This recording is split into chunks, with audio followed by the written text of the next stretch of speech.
Reliste TV, bonsoir. Mathieu avec un seul T à l'antenne. Marc, tu es là. Bonjour Marc. Alors, et nous avons un invité, même plus que de Marc, voilà. Nous avons Sir Ian Livingstone qui est avec nous. Hello, Sir Ian. How are you today? I'm great, thank you very much. It's great to be on your show. Thank you. Yes, all the pleasure is ours. Oh yes. Alors, nous avons beaucoup de questions à poser. Vous pouvez bien sûr toujours poser vos questions. Voilà ce qui va se passer. Yann va répondre et à ce moment-là, je ferai la traduction et puis on continuera ainsi les évolutions. Alors, on a beaucoup discuté avec Yann au début. How many, just to go back quickly about the room you're actually in, can you tell us a few things and show us a few things about your den, if I may say so? Est-ce que vous pouvez nous dire quelques petites choses au sujet de ce bureau? Well, this is the room where I write all my Fighting Fantasy game books and design games. I'm inspired by games. Some people like to surround themselves with books. I like to surround myself with games as well as books. So there's some 1,500 board games in this room, probably about 300 or 400 video games, loads of books about games, my own Fighting Fantasy game books in the corner. And yeah, I just kind of soak it all up, and it helps inspire me in multiple ways. So what do I have? I have some treasures, of course. Okay. I will just give the French version before you show us the treasures. Donc, qu'est-ce qu'il dit? C'est ce qu'il nous dit, c'est que il aime être. Il y a des gens qui aiment s'entourer de livres. Il adore, lui, quant à lui, s'entourer de jeux. Donc, il y a environ 1500 jeux de plateau, 300-400 jeux vidéo, et bien sûr, on les voit sur la droite. Tous ces jeux, tous ces livres dont vous êtes les héros. Et si vous aimez Dungeons and Dragons, les amis, regardez. So and you have, I think, a white box next to you. Yes, I was very lucky to launch Dungeons and Dragons in the UK in 1975. Got to meet Gary Gygax. He became a great friend. And when we used to sell D&D, being a collector, I wanted to keep one myself. So I kept back an original white box Dungeons and Dragons, and it's still in its original shrink wrap. So Voilà, never been opened. So I only hope the rule books are actually in there, because yes, perhaps it's empty, or perhaps there's nothing. Comme nous disait Ian, eh bien, en 75, il s'est occupé de la distribution de Donjons et Dragons. Et puis, il avait son magasin également. Il a rencontré Gary Gygax. Et puis, la chose qu'il a gardée, c'est cette édition, donc première édition boîte blanche Donjons et Dragons, mais qui est toujours sous film plastique. Donc, vous voyez, voilà, il y a de très, très belles choses. So, my first question, this is your latest printed book, and this is, of course, Mark, do you have the Warlock of the Firetop Mountain? Yes, this one. Yes. Don't you mean le Sorcier de la montagne de feu? Exactement, monsieur, le sorcier de la montagne de feu. Exactly. I wanted to know what the writer of Shadow of the Giants could tell, what he would or could tell to the writer of Le Sorcier de la montagne de feu, with all these years and all the experience you have earned and accumulated. Don't change. What do you mean by that, by don't change? Donc, si l'écrivain ceci est le dernier livre qui va sortir chez Gallimard d'ici quelques semaines. Oui. Si l'écrivain donc de Shadow of the Giants rencontrait l'écrivain donc du Sorcier de la montagne de feu, que lui dirait-il? Et il lui dirait: ne change pas. So why is that? Well, I think when we started off writing Fighting Fantasy game books, we were kind of making it up as we went along. We've been playing Dungeons and Dragons for 7 years, and we wanted to take a role-playing experience that you play in a multiplayer role-playing game and trying to make it a single-player experience, replacing the dungeon master with a book and giving the readers multiple choice questions where they had to make the decisions, and that was empowering. So it's the essence of role playing, and I think that's remained the same throughout all the books I've written. But the important thing is that choices must have a consequence. They must be real choices. I mean, some people write books when they choose A or B, they're the same, and I think that's completely wasting the medium. So, alors, donc, il disait qu'évidemment, ça faisait 7 ans qu'ils faisaient du jeu de rôle quand ils ont lancé le livre dont vous êtes le héros, et ils ont voulu prendre l'expérience du jeu de rôle et le mettre dans le livre dont vous êtes le héros, avec le fait que bien ce livre soit en fait le maître de jeu, et avec des conséquences, et avec le pouvoir que l'on a lorsque l'on va choisir quelque chose, et qu'évidemment, c'était donc de tout retransmettre avec notamment des choix qui ont des conséquences. And choices have consequences, like Elwin just said. Bien entendu, bonjour à tout le monde hein, dans le chat. N'hésitez pas à poser vos questions en anglais si vous le souhaitez. Nous avons nos questions. Marc, veux-tu poser la première question? Yes, of course. My first question would be, as a child, would you have liked to read a game book, and what was closest? What was the closest yes to it? I was not a big reader of books as a child. That sort of linear, page after page, trying to relate to the hero was challenging, and it was in the 1980s. And so we were delighted that Fighting Fancy game books, when Warlock of Firetop Mountain came out, got a whole generation of children reading. Why is that?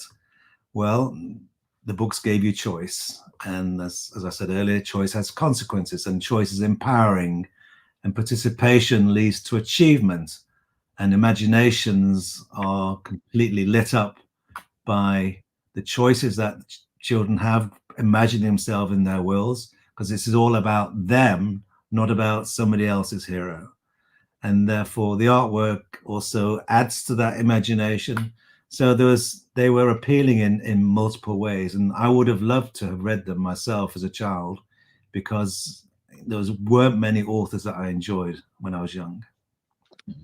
Donc là, Yann nous disait que en tant qu'enfant, en étant enfant, il n'était pas un lecteur avide, parce qu'il n'aimait pas trop ce côté linéaire de la lecture.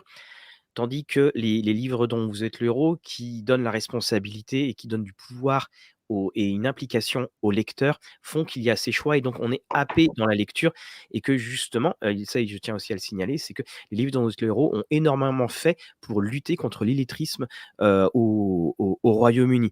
So we have just a thank you I want to relay. I just want to thank you. Your books had a significant impact on my life. Thank you for everything. So le beau parleur du cinéma que nous saluons. And when you wrote your first fantasy book, fighting fantasy book, did you? I mean, I know it's perhaps an easy question now, looking back, but did you have any doubts at some point that that would be a success, or that this genre would stick around? We had no idea, other than knowing that role-playing games were beginning to be really, really popular, and there was that theatre on the fly of imagining being in worlds of mythical beasts and finding legendary treasures and killing monsters and coming up with crazy ways to get over obstacles was very appealing to lots of people. And we thought, surely if a child was given the opportunity to participate in the same way in a solo adventure, that would be appealing. So we had belief, but Penguin Books was nowhere near as into the idea as we were, apart from the fact that we had an incredible editor called Geraldine Cook. We used to run Games Day at Games Workshop, and there were thousands of people playing Dungeons and Dragons there, and she came along and said, I love this event. Would you write a book about the hobby of role-playing? And we said, well, rather than writing a book about the hobby, how about we write a book which allows you to take part, to experience role-playing? And that was the birth of the idea, and that was in 1979. Donc en 79, donc c'était cette idée-là. Donc il n'avait pas de, en fait, il ne savait pas tout simplement, ce que ça allait donner et Geraldine Cook est venue et il y avait une énorme convention là où ils étaient. Ils ont dit: «Est-ce que vous pourriez écrire quelque chose sur le jeu de rôle?» Il a dit: «Bah non, et si on faisait autre chose, si on amenait le jeu de rôle, l'expérience du jeu de rôle dans un livre?» So, was it perhaps Mark, you have another question or you want to Oh, go further? just to elaborate on this, when you wrote this first book and the next after it, what approach did you have of storytelling? Did you feel like a game master, a writer, a bit of both, or something else? Uh, I'm just translating the question. Quand, Ian a écrit son premier livre dont vous êtes l'héros, est-ce qu'il s'est quelle était l'approche qu'il a utilisée? Celle d'un maître de jeu, celle d'un joueur, des 2 ou une autre? Ou d'un auteur, ou... It's definitely both. In my teenage and later years, I used to enjoy reading lots of science fiction books, and obviously I've been playing games for all my life, from traditional games when I was at school, then moving to Avalon Hill games later on, and then of course playing Dungeons and Dragons. And that's why we called our books Fighting Fantasy game books, because they were part book, part game. They were a book in which you are the hero. They were a branching narrative with a game system attached to them. So that game element added an extra dimension to the interactivity of the branching narrative. Tu veux que je traduise ou tu veux Vas-y, vas-y, le vas-y. donc en fait, c'était sur il se sentait vraiment sur les 2 et puis sur les 2 aspects avec, justement toutes ces facettes et qu'il y avait surtout là une concentration sur ce qui était les différentes branches de narration. We've got another question. Do you still play rhythm guitar? I was watching a picture of you playing music in Dice Story, and what's the place of music in your creation? Well, no, I don't. The photo in Dice Men is a picture of Steve Jackson's playing the guitar. Yes, I'm you're playing the harmonica. playing blues harmonica. So that's what I play. I can't play. I'm useless at guitar, but I do have. I still play my blues harmonica. In fact, here one So- is. Look, Oh, there it Oh, that's another collector. That's right.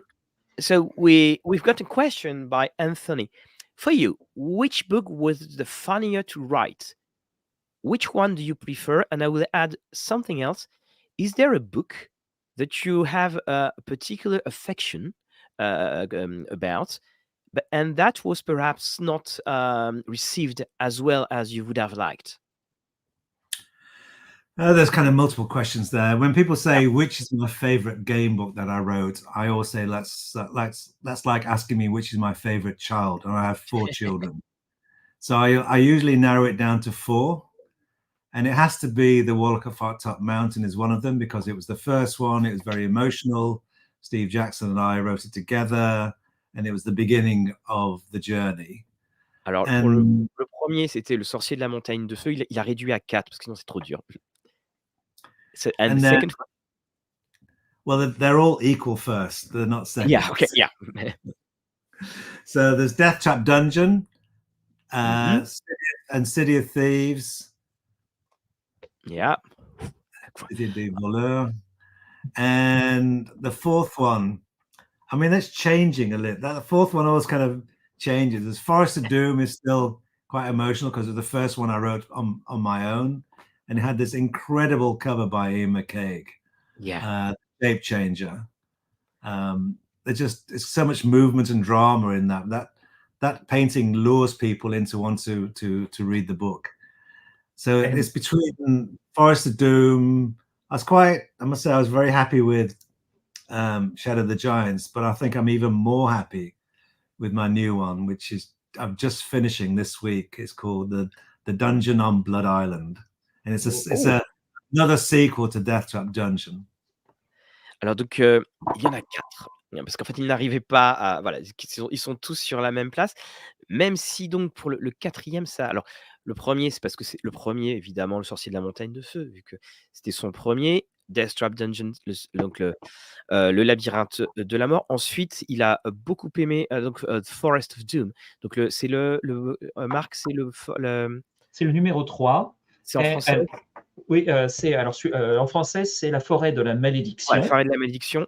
Parce que Avec, il apprécie particulièrement donc le changeur de forme peint par Ian McCaig et qu'il considère comme particulièrement réussi, vivant. Enfin, c'est vraiment son artwork préféré.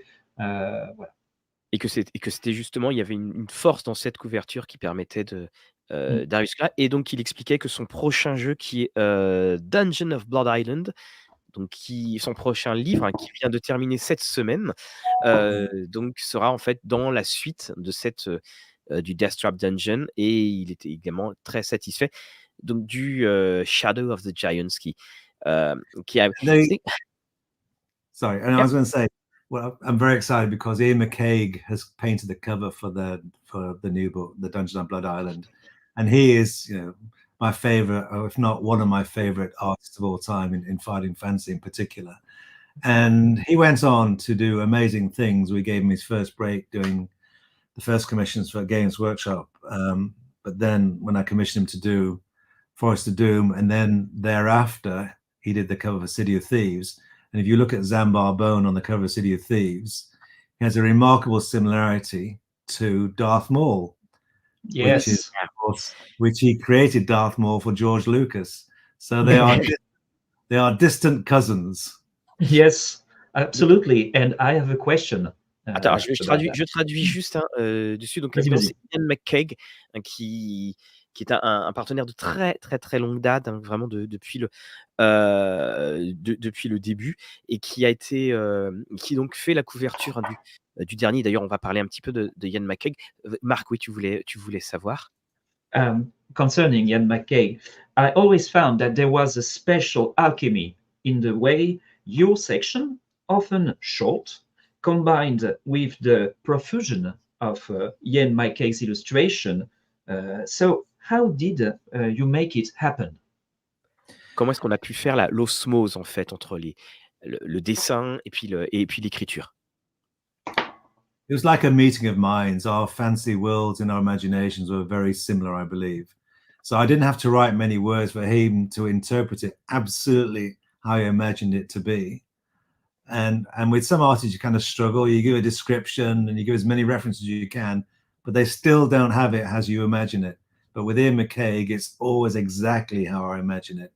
And he can create an atmosphere with drama and movement like few others can. I think in a similar camp is Karl Kopinski, who did the hardback cover for me for Assassins of Alancia. He has that similar, beautiful, intricate, fluid illustration of pen and ink. Alors, donc il explique. But the wrong artist. That's the. I don't have the hardback edition. Yeah, well, that's where it is. Qu'il y a vraiment une communion totale avec Ian McCaig. Il disait qu'il y a des dessinateurs, vous leur faites toute une longue liste de choses et de descriptions, mais l'image qu'ils vont faire ne correspondra pas, et que perhaps that's because you share the same first name. Et donc ils se rencontrent. En fait, ils se rencontrent. Enfin, il y a cette osmose que, en quelques mots, ça y est, tout va correspondre, et cette grande force graphique. That's a book.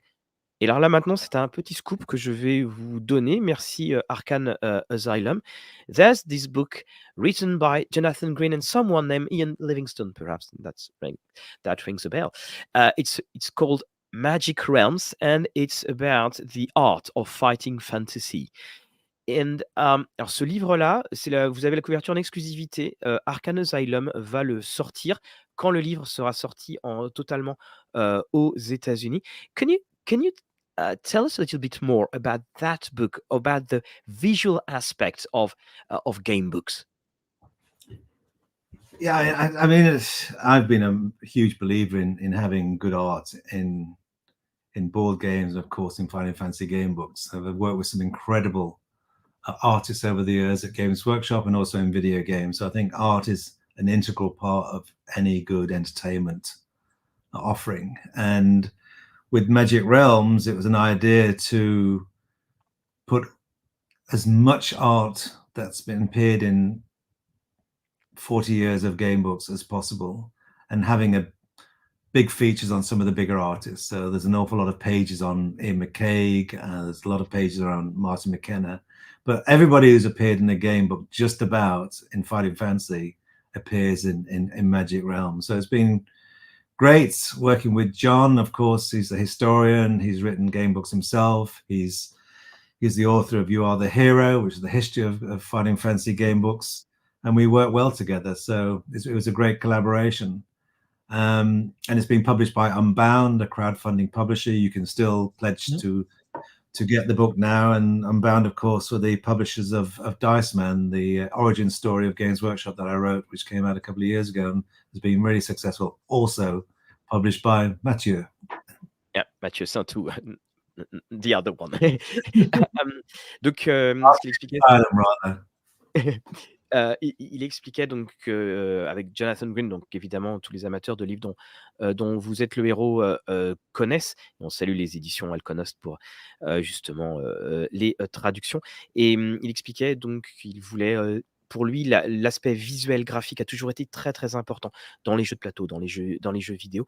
Et il voulait rendre hommage à cela. Alors il y a énormément de pages évidemment sur Ian McCaig. Donc le livre est en financement participatif là en ce moment.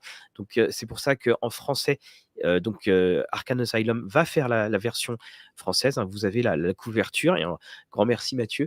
Et vous allez et donc une fois que ce livre sera sorti, évidemment en VO, la version française, elle, sera lancée. We have another question from Guillaume from Wallis TV. What's the most complex book you ever wrote? According to you, where you were like, ha ha ha ha, they'll never make it alive. Well, people tell me that Crypt of the Sorcerer is really, really difficult. I agree. And also, Blood of the Zombies is very difficult, but that was published, quite late on from the main series, from 2007, I think. So it's all comes down to whether I want people to fail or succeed. So relatively speaking, Forest of Doom is quite easy, inverted commas. And Trial of Champions, I thought, well, if people wanted something hard, enjoy this. And I think from a puzzle point of view and finding the one true way, the new book, the Dungeon on Blood Island, is going to be very challenging. Not because of the high stacks numbers of the monsters, but the complexity of navigating the dungeon to find the right way through. Alors, donc, pour ceux qui aiment les livres difficiles, donc quand le Dungeon of Blood Island va sortir, ça sera difficile. Donc, Crypt of the Sorcerer que Marc nous montre, il a traduit en français ou pas celui-ci? Oui, la crypte du sorcier, absolument, chez Gallimard, depuis les origines.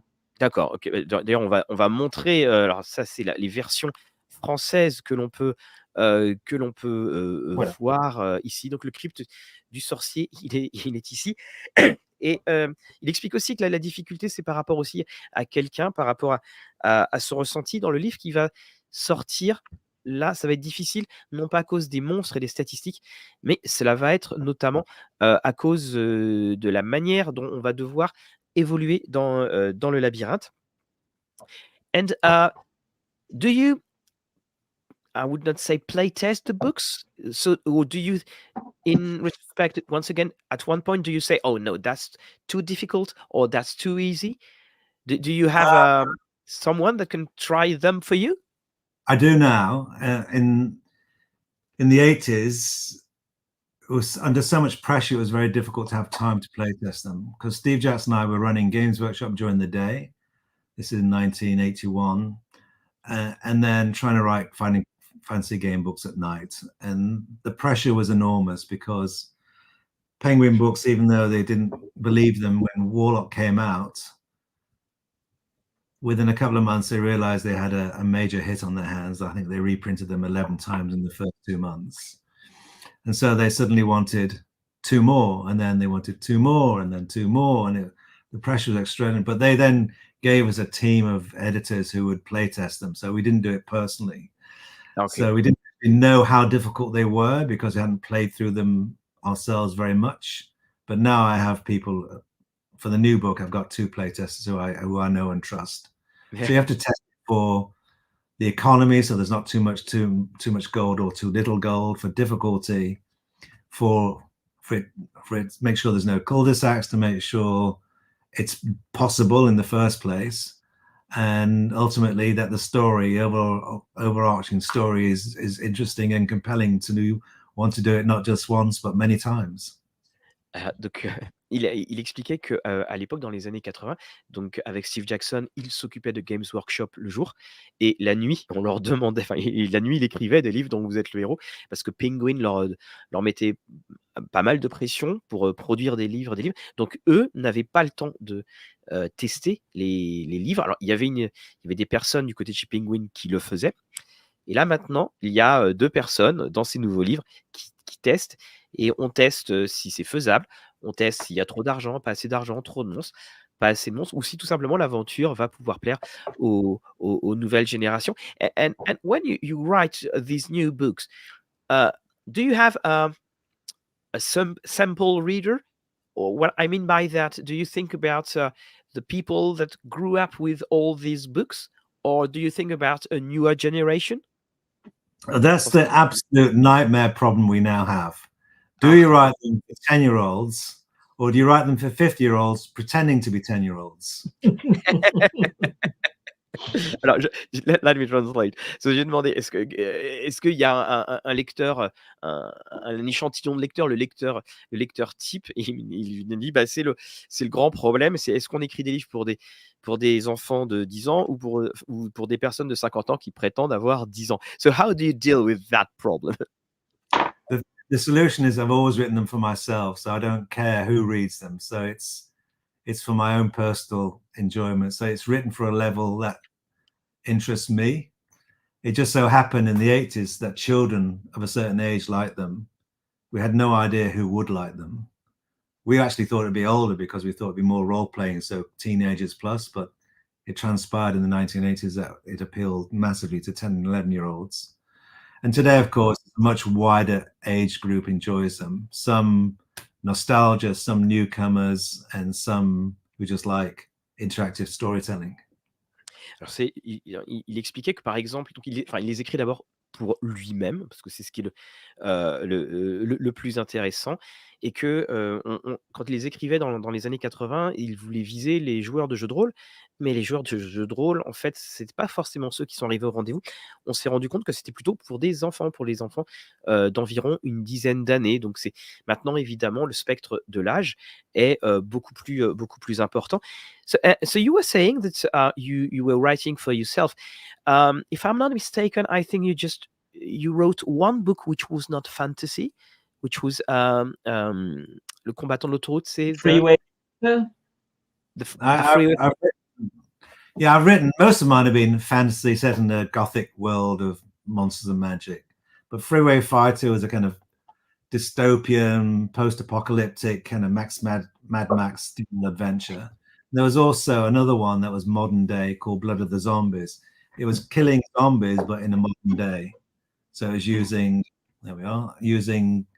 shotguns and modern day weapons to defeat the zombies. But that was very difficult because you had to kill them all. You had to find them and kill them all, or you failed. And some of them were hidden well away. But I preferred. Steve used to like experimenting with different genres. He did superheroes. He did horror. He did one called Creature of Havoc, where you actually start off as the monster. And so he liked to have multiple genres. I like to stick to fantasy, and that's how the world of Alancia built up. Yes, exactly. Attends, Concerning, je fais juste bien la sûr, la j'en la prie, je j'en fais juste prie. la traduction, puis je te fais le relais sur donc Mhm. il expliquait que, bah, alors qu'il a fait évidemment le sang des zombies, c'était surtout Steve qui aimait, Steve Jackson, qui aimait, expérimenter, changer de genre quand lui il a préféré, justement, rester dans ce genre et c'est comme ça que le monde de l'NCA a donc, a évolué, a été créé. Vas-y Marc, hein, je te laisse rebondir dessus. Oh, just by reading Dice Man, you were crossing America in 1976 to go to the Gen Con and meet Gary Gygax. And during this trip, you also mentioned that your love for mechanical sports. So did it play a role into the writing of a Freeway Fighter? Well, there was obviously elements of that big road trip because we had virtually no money, so we decided we'd make a holiday out of going to Gen Con. So there was Steve, myself, his sister, and her best friend Jane.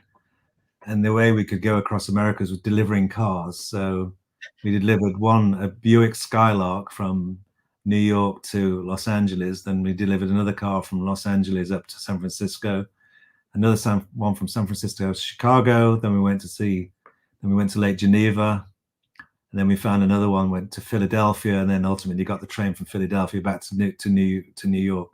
So we did the whole Route 66 thing and back again, going north. And I think that was obviously played in my subconscious to want to write Freeway Fighter for sure. Alors pour ce qui était donc du combattant de l'autoroute, comme le disait, Marc, donc et c'est en allant à la Gen Con, donc ils ont dû utiliser beaucoup de voitures et que, ils ont fait toute la route 66, ce qui est quand même pas mal et que ça a évidemment inconsciemment, joué dans, le combattant de l'autoroute. Um, the, you just mentioned something about the pressure you had at the time. Oh, and you have that. Donc, tout ça vient tous les bouquins There que it is, Skylark. There it is, beautiful. avec sa voiture. You said that you had a lot of pressure at the time to write the books. In hindsight, are there things you regret having written or not having written in certain books? Like, oh, yeah, I should have done this way, or perhaps I should have not written. I've not written this part or that part. I don't think I know. I try not to have regrets. I always try to look forward rather than backwards. Otherwise, you don't move forwards. So, I mean, you learn from your mistakes, and failure is ultimately success, work in progress. So, learn from everything you do, and hopefully, the next time you do something better. So, I don't have any regrets about any of my writing. I mean, maybe some of the readers do, but I don't. Je posais la question, c'est qu'avec toute la pression, on n'avait pas forcément beaucoup de recul. Est-ce qu'il y a des choses que vous et Steve aviez pu regretter d'avoir écrit ou de ne pas avoir écrit d'une manière ou d'une autre? Et donc, il a répondu donc, que ce n'était pas du tout le cas. C'est que bah, justement, bah, si on échoue, c'est juste une leçon qu'on apprend pour avoir un meilleur succès et ça permet justement de pouvoir aller de l'avant ainsi. I have a question from one of our listeners. He said, could you write something like 40 more game books? How much does it take? How much time As does much it as take? I would like to do that, it's absolutely impossible to do that. I couldn't. I mean, the new one's taken me. I mean, I'm not doing it full time. I'm still working in the video games industry. I'm never going to retire, by the way. I love games and the people in it too much. And I'm really passionate about Fighting Fantasy and the fans and the readers and everything. I'll never want to stop doing it. But it's taken me roughly about a year a book now, whereas in the 80s I could do one in 2 or 3 months. So I don't think I've got another 40 years left. Donc il disait que alors il adore les jeux, il ne reprendra jamais sa retraite, il adore les jeux vidéo, puis il continue toujours à travailler, mais maintenant ça prend justement une, ça prend plutôt 1 an, alors que ça lui prenait plutôt 2 ou 3 mois. Alors, il y a aussi une question que je voudrais poser, c'est que maintenant il y a une résurgence des livres dont vous êtes l'héros et qu'est-ce que cela fait justement de ressentir que tout ce qu'on a fait, on le voit dans le forum, tout ce qu'on a fait a tant compté. Now there's clearly, game books are coming back and, for many reasons. At one point, there were the forsaken books, the books that we used to have, we used to read them. And how do you feel now that when you see that's the case right now in the chat room, in chat section, that how does it feel to have all these people not having forgotten the joy they had reading them and sometimes having done something else and then coming back and reading them again? I think it's absolutely wonderful and very humbling for me that these books had such a deep effect on a lot of people's personalities and affecting their lives in a very positive way. Some people tell me they had some dark times in their life, and these books kind of brought light into their lives and gave them a safe place for their imaginations to escape from the pressures of the day. So for that, it's marvelous, and that's one of the reasons why I'll never stop writing them. And I'm also told that they raised literacy levels by some 17% or 18% because kids were saying to their parents, "Hey, Dad, what's a sarcophagus?" Alors, il y a une très bonne anecdote. Donc, la première chose, donc, c'est qu'il se sent honoré. Il trouve que c'est extraordinaire. Il sait qu'il y a des personnes pour qui quand des personnes lui disent que ça les a aidés dans des moments où ça allait pas, que c'était pour lui un des plus beaux des compliments. Et puis aussi, il sait que ça a augmenté le taux de justement la lutte contre l'illettrisme, de 17%. Et il disait que c'est quand même super quand quelqu'un vient voir son père pour dire: «Papa, c'est quoi un sarcophage?» qui est pas le mot qu'on emploie le plus souvent, en anglais. Uh, Mark, if you have another other questions, of course. Yeah. I'm just trying to In settle them. 1982 came The Warlock of Firetop Mountain, and also by TSR, a game book named Dungeon of Dread, which was the beginning of a series called Endless Quests. And in your opinion, what make that fighting fantasy overlasted the Endless Quest series? Well, I think I don't remember the exact timing, but I think ours was the very first game, first interactive books with a branching narrative and a game system attached to them. That was a simplified role-playing system. You had other series that didn't have a game system. They were kind of interactive paragraph books, but ours had an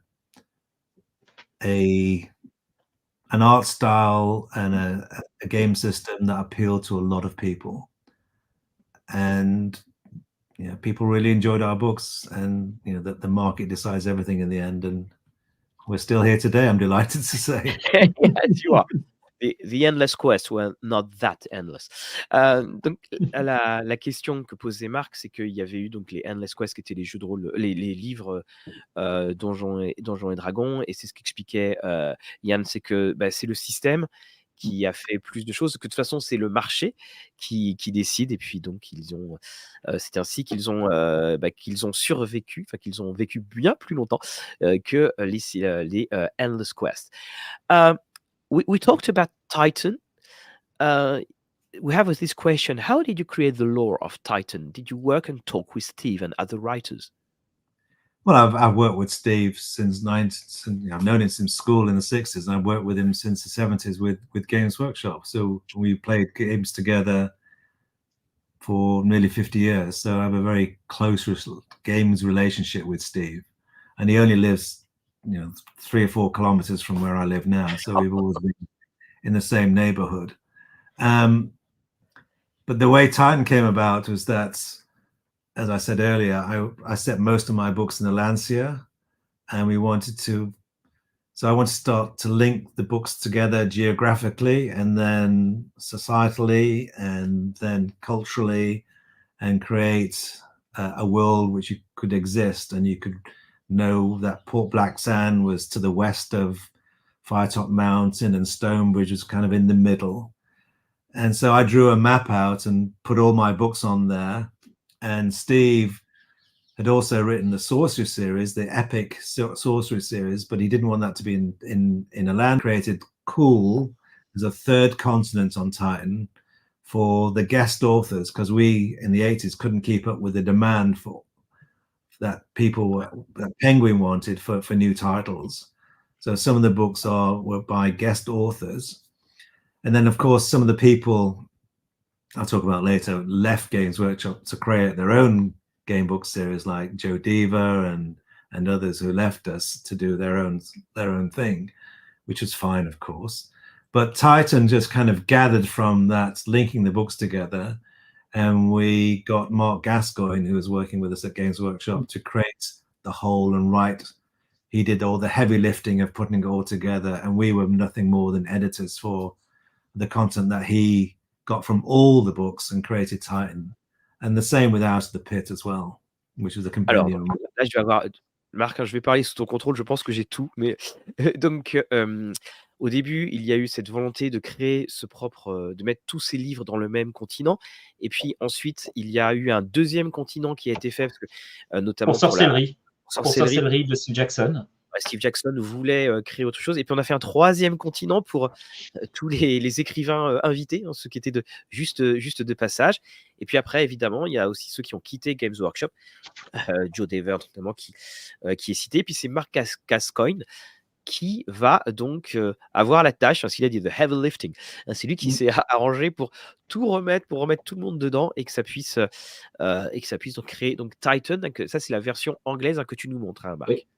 Voilà, version de Mark Gascoigne avec une mythologie qui est très très intéressante, des cartes assez détaillées des différents continents. You've got a fine collection there, all in very good condition, I have to say. Thank you. Thank you. Yeah, Mark is amazing. I mean, I'm more in role-playing games, but Mark is really so much into game books and we have we have another question. Well, it's a long one. At the time, what outside of purely writing, what techniques did you use? Because computer were not that developed just to write the book. Was it just a blank sheet where you would write down numbers? How did you with some strings just to link the paragraphs? How did you do that? I've never changed my technique of writing. I've never used software or Twine or any of the interactive software that you can get now for writing branching narrative stories. I've always created the overarching story arc with what the reader has to achieve, and then I write it as a flowchart. So this is the new one now. So there's 400 numbers, and so when I write this is how I create it. So you can see it. I write a map as I go along, and all the numbers. So once I made a decision point, so I cross off number. So 1 goes to 27 and 54, and cross those off the master list, and then write the notation around the numbers on the map, so I can keep a record of the consequence of any choice. So I can see you find 2 gold pieces there, you find an iron key over here. So everything is kind of mapped out as I go along. And then, of course, when the story's progressed, I think, oh, I need something here. I need to find a gem. So I go back to the beginning of the story and put the gem in a place where they can find it. So there's a lot of going backwards and forwards to create the interactive story in the end. Alors donc, Yann utilise donc une liste de paragraphes, et il fait lui-même les organigrammes, on l'a vu, quand il y a un point de décision, bah, il gomme les paragraphes, enfin, il barre les paragraphes et c'est comme ça qu'il le fait. Il n'a jamais utilisé d'ordinateur, il continue à ne pas le faire. Je vous ai mis le gros plan, hein, pour montrer la bibliothèque et tous les livres, hein, qu'il y a derrière. And how so you from the warlock of the Firetop Mountain to a dungeon of the Blood Island, you never change the way you would write a book. No.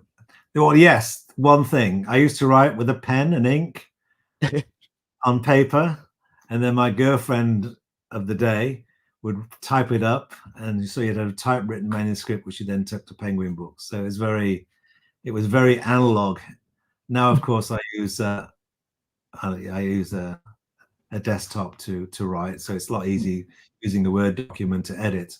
But the way I write has not changed at all, and never will.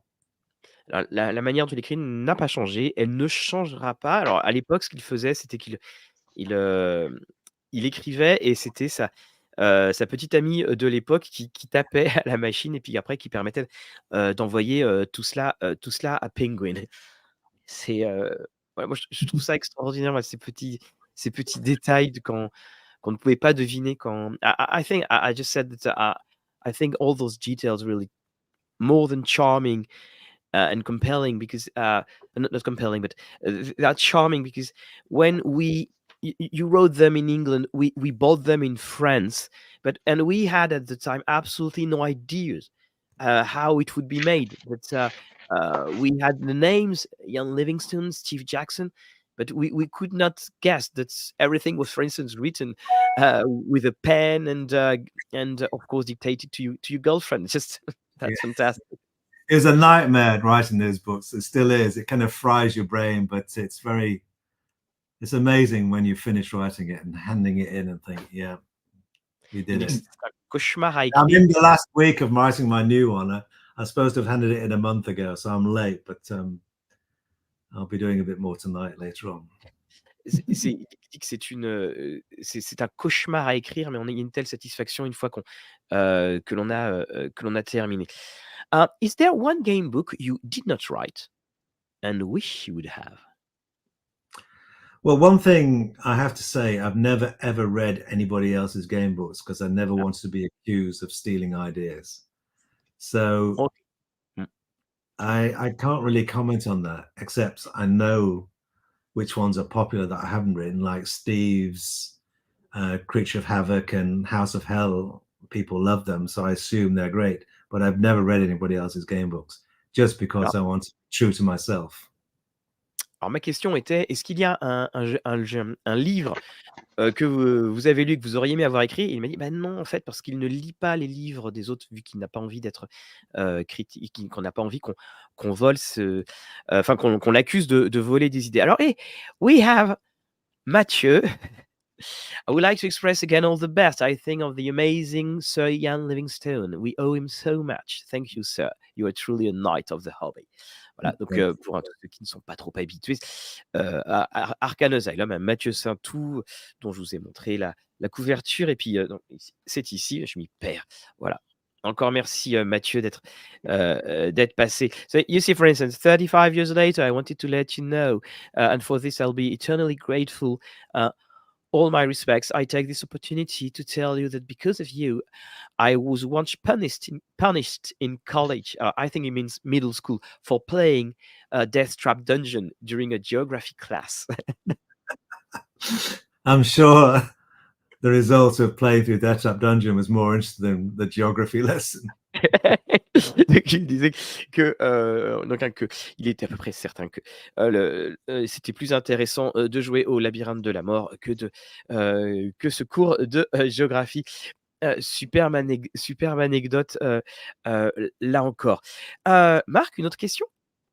Alors, je te dis le contexte en français, tu Oui. peux le traduire?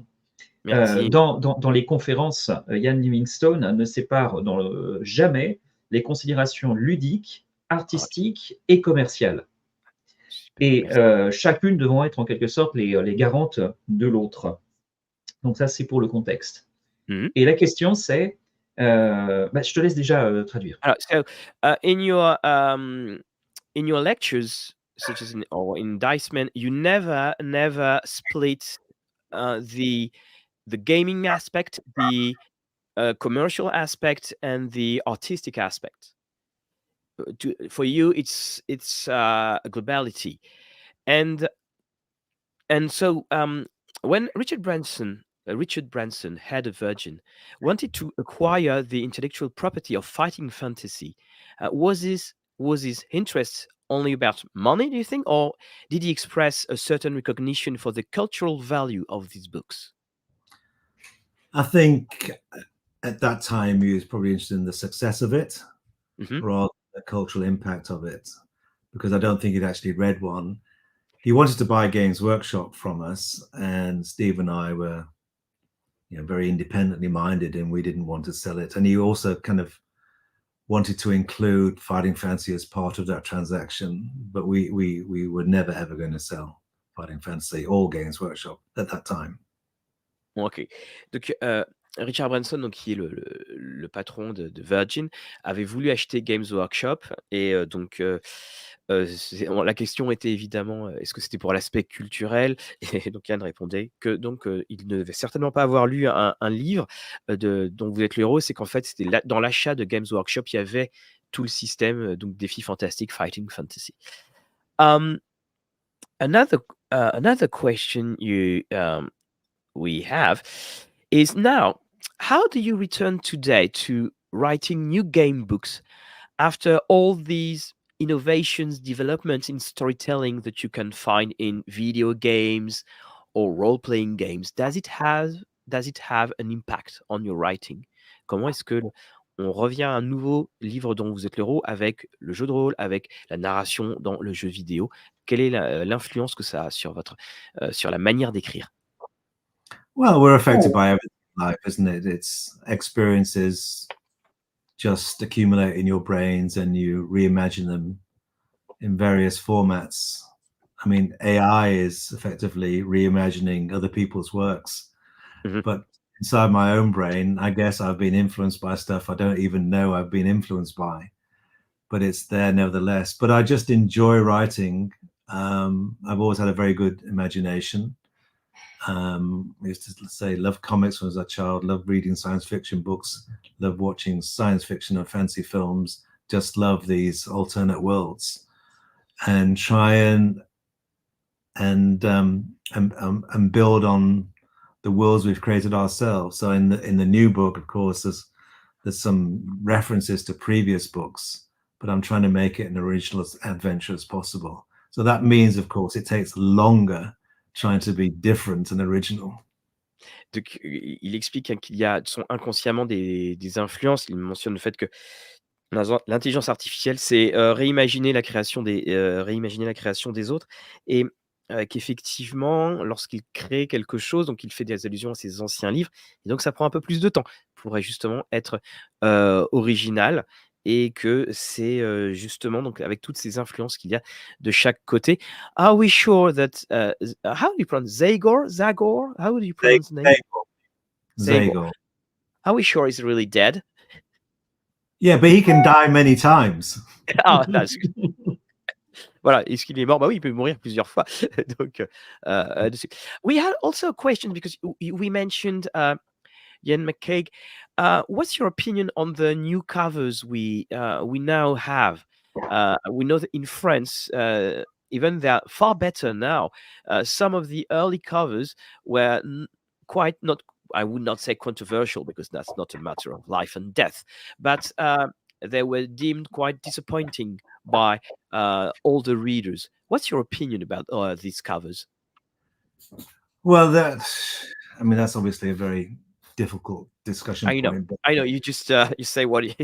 I'm very happy to answer it, because I'm a big fan of original style artwork. I'm a big fan of Ian McCaig, Martin McKenna, Les Edwards, Chrysochilios, Carl Kapinski. They're all my favorite artists, and many more. And of course, they're all featured heavily in Magic Realms. But Scholastic wanted to have an approach to try and get to an even younger age, and trying to take them down to 7, 8, and 9-year-olds.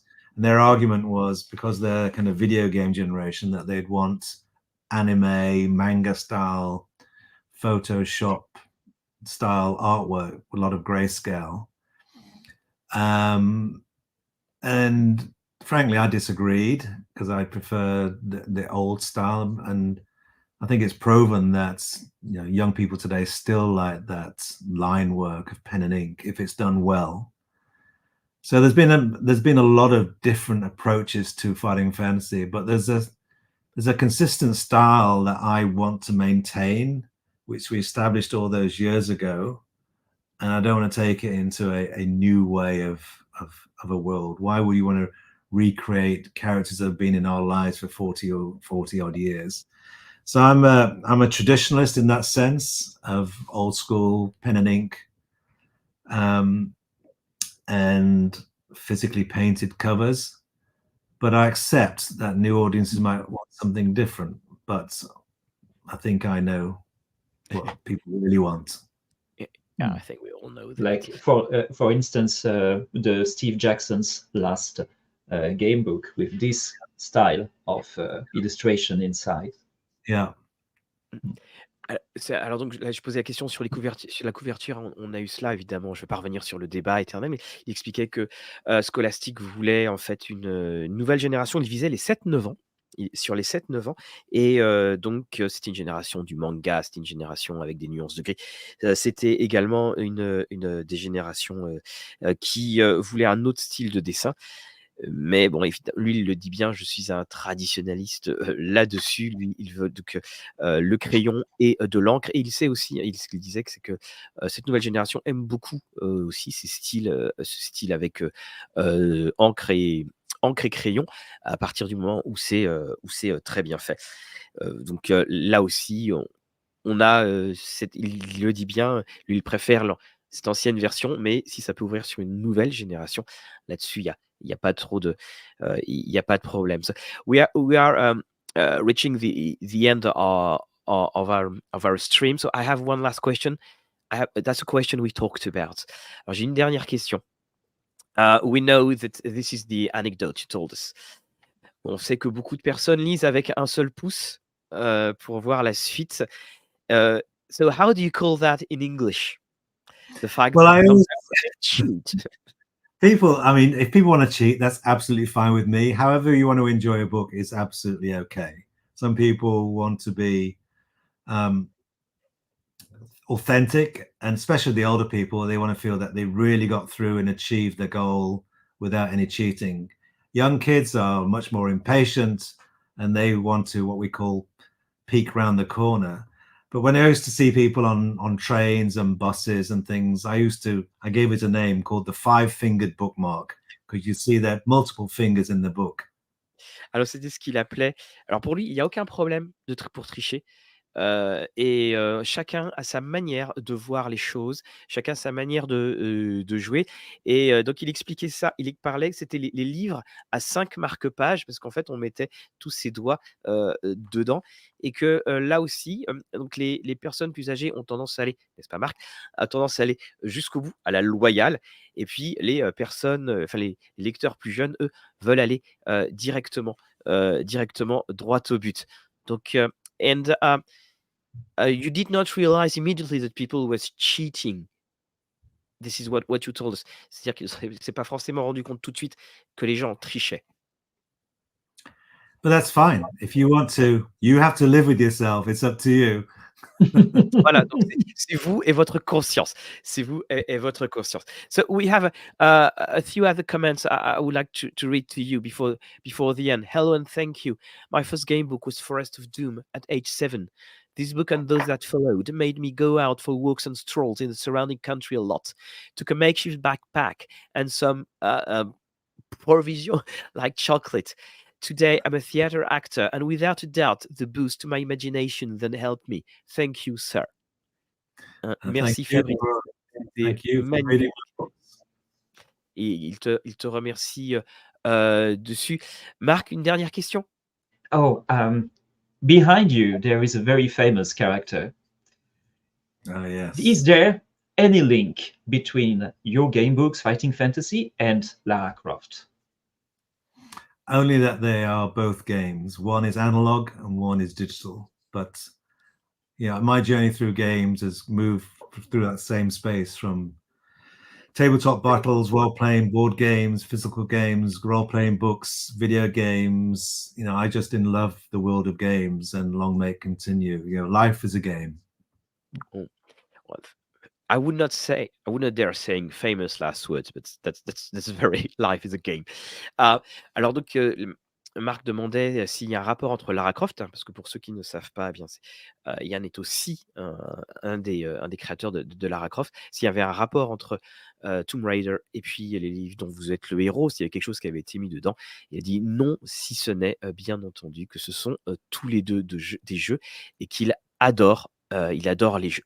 Well, that was thank you so much for having accepted our invitation. It all started in Belgium, and once again, thank you so much for honoring the show and to have been with us tonight. I know you have a tight schedule, Marc. Yeah. If you have another something else to say. Just thank you, sir. Thank you for everything. You really made our youth more beautiful with your books. Thank you for White Dwarf. Well, I just so happen to have issue number 1 right here. Oh. Wow. Okay, No. I've got issue number 6, but not 1. Wow, fantastique. Eh bien, Olivier, voilà, tu as merci pour ça. Un grand merci à tout le chat. Cette émission est bien entendu disponible tout de suite en replay. Et puis, ça va continuer aussi. On a décidé de commencer à faire une longue liste d'invités anglophones sur différents champs. Et so thank you, Mr. Livingstone. It's just plenty of love tonight. So, thank you so much once again. Yeah. Et comme on disait, tout cela n'est que du jeu, que vos parties soient belles et que surtout vos lectures soient belles. Au revoir, Marc, à très bientôt. Goodbye, sir. À la prochaine. À la prochaine. Pleasure. Bye.